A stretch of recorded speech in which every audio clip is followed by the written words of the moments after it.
भगवान ने माखन चोरी की योजना बनाई। एक दिन मधुमंगल को बुलायो, एक मीटिंग रखी। कहा सुनो सब। बोले क्या?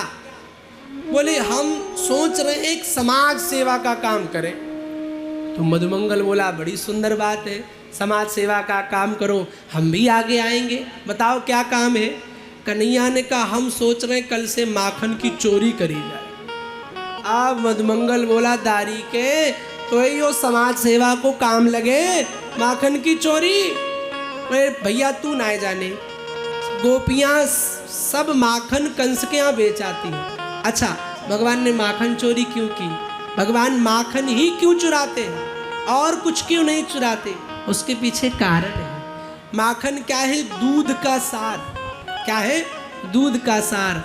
संसार का भी कुछ सार है। क्या है? प्रेम जगत में सार और दुनिया में कुछ नहीं। प्रेम जगत का सार है। प्रेम और माखन मिलता जुलता है, इसलिए भगवान मानो गोपियों का प्रेम चुरा रहे हैं। गोपियां चाहती हैं कि कन्हैया अब बड़े हो गए हैं, अब मेरे घर आवे, इसीलिए कन्हैया माखन चुराने की योजना बना रहे हैं। कन्हैया बोले चलो माखन चुराते। मधुमंगल बोला नाना मैं आई संगत में ना पड़ू। कन्हैया ने कहा लाला पकड़े नहीं जाओगे कभी, मैं गारंटी लेता हूँ। बोले क्यों, तुम्हारे पास ऐसा क्या है? बोले मुझे एक ऐसा मंत्र मालूम जो मैं पढ़ता हूँ तो पकड़ा नहीं जाता। बोले कौन सा मंत्र? बोले कफल्लम कफल्लम। अब ठाकुर जी ने मंत्र भी बना दिया। कौन सा? कफल्लम कफल्लम। सबने कहा पहली प्रैक्टिस कहाँ करी जाए? बोले पहले अपने घर में करो। अब सारे अपने घर में चले गए। कन्हैया अपने घर में आए। सबसे पहली चोरी। ठाकुर जी घर पे आए तो कमरे में जाने लगे जहाँ मक्खन रखा था, तो सामने गोपी बैठी थी। तो गोपी देखा कि पहरेदार बैठी है, तो कन्हैया गोपी के पास पहुँच गए। अरे गोपी तू बड़ी दुबली नहीं होती जा रही? गोपी ने कहा लाला आज मेरी बड़ी टेंशन तुझे आ गई। हाँ गोपी मैं देखूँ तुझ खाती भी कुछ नहीं है, ऐसी दुबली होती जा रही है। हाँ कुछ खाया पिया कर थोड़ा मजबूत बन। लाला काम करती हूँ, खाती भी हूँ, अब हो गया होगा।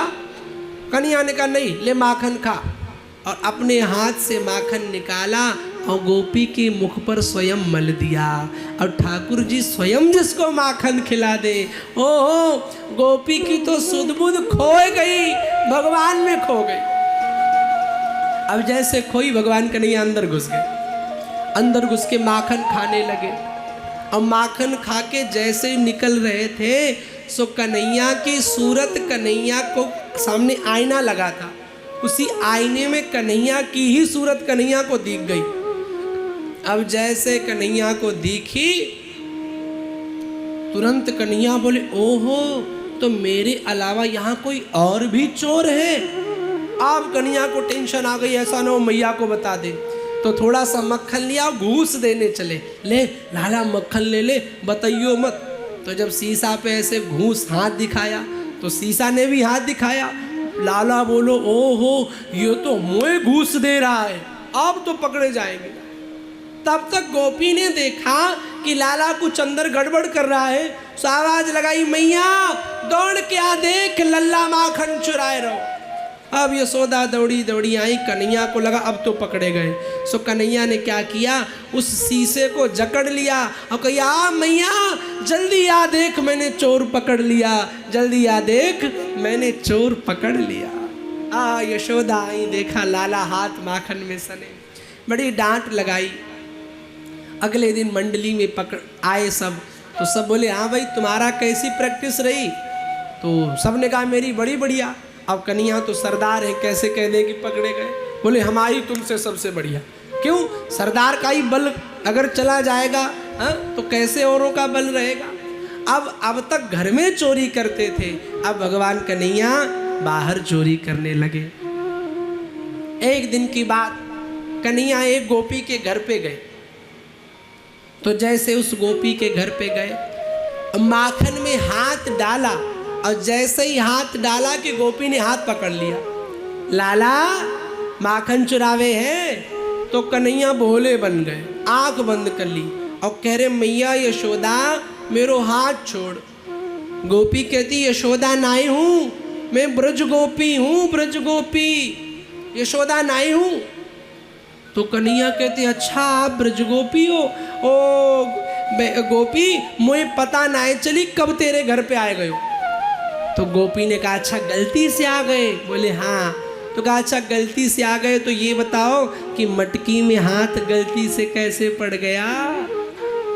कन्हैया बोले मैया तू बड़ी वकीलन के ताई लड़े। सुन, जब मैं घर से निकलो तो मेरी मैया ने मुझे पद्मराग मणि के कंगन पहना रखे, तो सूरज की गर्मी से कंगन हो गए गरम, और मैया कहती है गरम चीज को माखन में डाल दो सो ठंडा हो जावे, यही थे मटकिया में हाथ डाल दियो। अच्छा अच्छा, तो लाला कंगन ठंडे हो गए? हाँ गोपी अब हो गए। तो ये बता तेरे मुख पे माखन कहाँ से लग गयो? कन्हैया बोले मैया बड़ी बहस करती है वकीलन के ताई। सुन, जब मैंने याई मक्खन में हाथ डालो सो देखो कि तेरे मक्खन में हजारों चींटियां हैं, सो मैं चींटी निकालने लग गई हूँ। तो जब चींटी निकाल रहा था तो एक चींटी मेरे हाथ पे चढ़ी, और हाथ पे चढ़ते चढ़ते चढ़ते चढ़ते धीरे मुख पे आ गई, और मुख पे चींटी को जब भगायो सो हाथ को मक्खन मेरे मुख पे लग गयो। ओहो, 4 साल के ठाकुर जी बड़ी सुंदर लीला करे हैं। गोपी कहती आज ना छोड़ूंगी। कन्हैया का हाथ पकड़ लिया। अब कन्हैया कहते गोपी मोहे छोड़ दे। कहती ना आज तो मैया से शिकायत करूंगी, बड़ा माखन चुरावे। कन्हैया कहते आज छोड़ दे तो जो कहेगी वो करूंगा। अच्छा? बोले हाँ गोपी। तो गोपी कहती मैंने सुना है तू नाचता बड़ा अच्छा है। ना ना गोपी नाचू ना है, ना ना सुना है तू नाचता बहुत अच्छा, जरा नाच के दिखा। अब बेचारे कन्हैया मजबूरी, एक हाथ कमर पे रखा एक शीश पर, ठुमक ठुमक करके नाचने लग गए। रसखान सूरदास जी कहते हैं देखो ना, शेष महेश दिनेश गणेश सुरेश जाहि निरंतर ध्यावे ताहि अनाथ। जिन भगवान को शेष महेश सुरेश गणेश सुरेश जाहि निरंतर ध्यावे, आदि अनादि अखंड अछेद अवैध सुवेद बतावे, नारद से सुख व्यास रटे पचिहारे तऊ पुनि पार न पावे, अब ताई अहीर किच्छो हरिया छछिया वरी छाछ पे नाच नचावे, छछिया वरी छाछ पे नाच नचावे। कितना दयालु है वो भगवान। कन्हैया नाचते नाचते भाग गए।